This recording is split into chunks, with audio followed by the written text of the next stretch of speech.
안녕하세요. 알려준 이사의 은효상 이사입니다. 오늘 말씀드릴 내용은요. 제가 현장에 가서 상담을 하다 보면 정말 많은 분들이 인건비 신고 어떻게 해야 돼요? 라는 질문들을 많이 합니다. 이거 신고해야 돼요? 말아야 돼요? 일용직으로 신고해야 돼요? 아르바이트 신고해야 돼요? 정규직으로 채용해야 돼요? 다양한 질문들을 하시는데요. 그 점에 대한 명확한 해답을 드리도록 하겠습니다.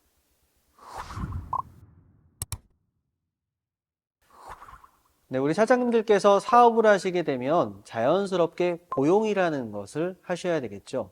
그 고용을 어떤 식으로 하느냐에 따라서 다양한 절세 혜택을 받을 수도 있고 놓칠 수도 있습니다.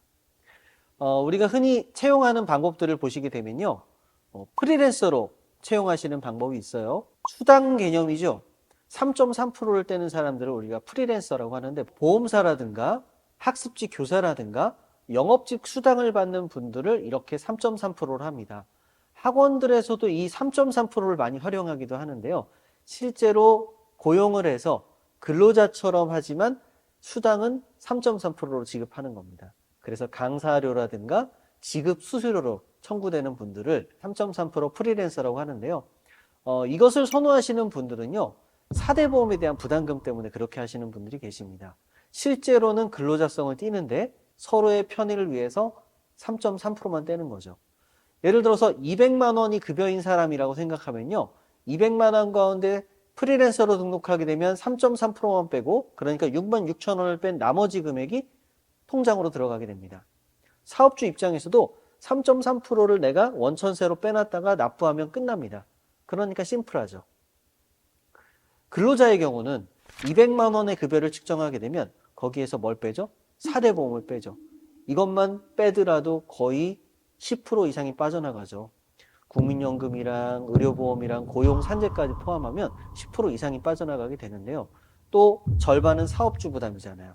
그러니까 전체적으로 나가는 건 20%입니다. 다시 계산하면 실제로 근로자가 받게 되는 돈은요. 한 10%가 빠진 180만 원 정도를 받게 될 겁니다. 사업주는요. 실제 통장에서 지급되는 건 4대 보험까지 추가 납부를 해줘야 되기 때문에 220만 원이 나가는 거예요. 사업주 입장에서는 220만 원을 경비로 떨 것이냐 200만 원을 경비로 떨 것이냐 이게 더 유리하다고 판단해서 그렇게들 하십니다. 자, 그런데 얼마나 많은 걸 놓치고 계시는지를 한번 계산해 볼게요. 자, 만약에 4대 보험을 납부하게 되면 정부에서는 이 사람들을 근로자로 인식합니다. 자, 근로자들에게 주는 혜택들이 있어요. 노동부에서는 고용지원금을 줍니다. 국세청에서는 고용증대세 감면을 적용해 줍니다. 자, 이 혜택도 상당히 큰데요. 근로자들에게만 주는 혜택들입니다. 내가 프리랜서로 등록하면 뭐 퇴직금도 안 줘도 돼. 나중에 뭐 고용 문제에 대한 추가적인 문제가 안 생겨. 이런 거를 생각하시는데 절대 그렇지 않습니다. 정말 프리랜서는요. 매달 수당 개념으로 지급을 받는 분들만 해당되는 거예요. 그러려면 매월 이 사람이 실적에 따라서 지급 급여가 달라야 됩니다. 그런데 정해진 급여를 받는 사람들을 3.3% 등록했다? 근로자입니다. 그냥 4대 보험만 안 낼 뿐이에요. 이분들이 어느 정도 소득이 되면 4대 보험 중에 의료보험에 대한 부담감이 상당히 커져요. 소득 구간이 높으면 높을수록 지역가입자로 납부해야 하는 의료보험료가 상당히 큽니다. 그래서 나중에 오히려 거꾸로 나 직원 등록해주세요 라는 요청들을 받는 대표님들도 계신데요.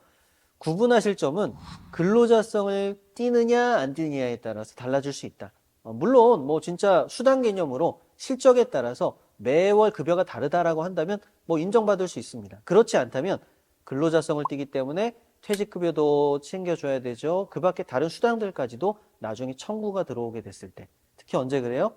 퇴사하면서 너무나 순한 양과 같았던 직원들이 다 청구합니다. 퇴직급여, 뭐 유급수당 다 청구하고 나가기 때문에 사실 제대로 알고 계셔야 정확하게 처리할 수가 있겠죠. 그런데 만약에 대표님들께서 프리랜서가 아니라 근로자로 채용을 했다고 가정해 보겠습니다. 자, 근로자면 정부에서 주는 혜택, 노동부에서 국세청에서 주는 혜택들을 받으실 수가 있다고 했죠. 고용지원금 같은 경우는 많게는 뭐 900만 원, 뭐 1000만 원 이상까지도 나오는 혜택들이 있습니다. 자, 그런 혜택들은 대표님께서 받으실 수 있는 혜택들이죠.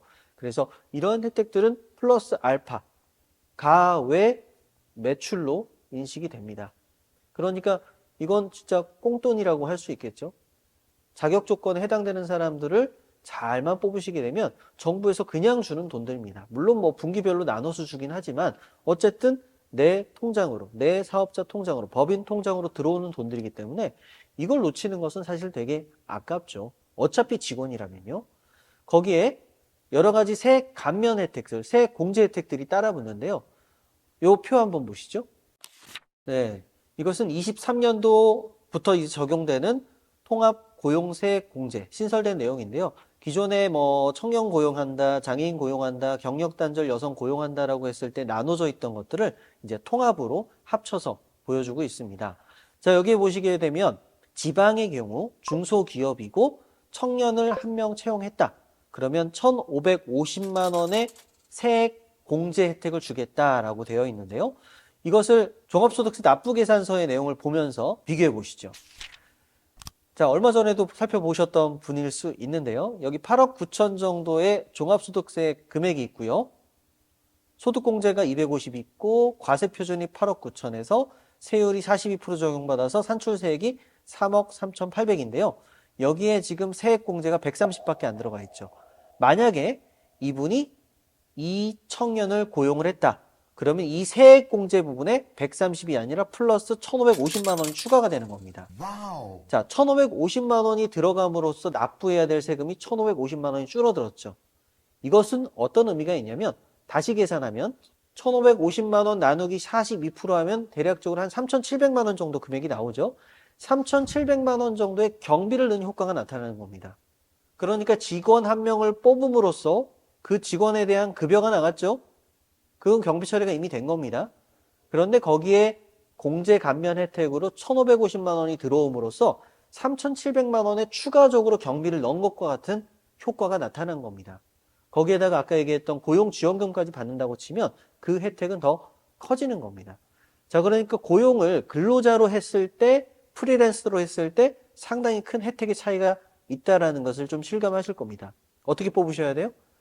정말 직원이라면 이왕이면 청년이라든가 경력단절 여성이라든가 이런 분들을 채용해서 진행을 하시게 된다면 정말 많은 세제적 혜택들도 함께 가져갈 수 있다는 것을 말씀드리는 겁니다. 정부에서는 왜 이렇게 혜택을 주고 있어요? 프리랜서는 고용이 아닙니다. 그냥 사업자 간의 거래예요. 그런데 근로자는 고용이죠. 그러니까 고용 지표에 긍정적인 효과를 주겠죠. 그래서 만들어 놓은 법들입니다. 이 법들을 활용하는 것이 상당히 유리합니다. 사업하시는 분들 입장에서는요.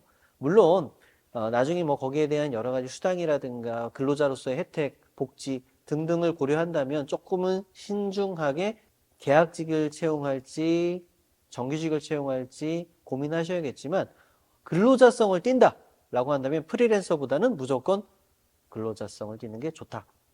네, 그렇게 해서 판단하시면 되겠습니다. 오늘은 이렇게 해서 많은 분들이 사업하시면서 궁금해하시는 프리랜서로 등록해야 돼요, 4대 보험자로 등록해야 돼요, 그런 걸 많이 물어보시는데 당연히 사업자가 유리한 방면으로 채용을 하시는 게 맞습니다. 무조건 프리랜서, 무조건 근로자가 아닙니다. 각자의 상황에 맞게 판단을 하셔야 되는데 많은 분들이 잘 모르는 것 중에 이러이러한 내용들도 있었다라는 것을 좀 말씀드리고 싶어서 오늘 이 영상을 만들어 보았습니다. 도움이 되셨으면 좋겠습니다. 이 정도로 마치겠습니다. 감사합니다.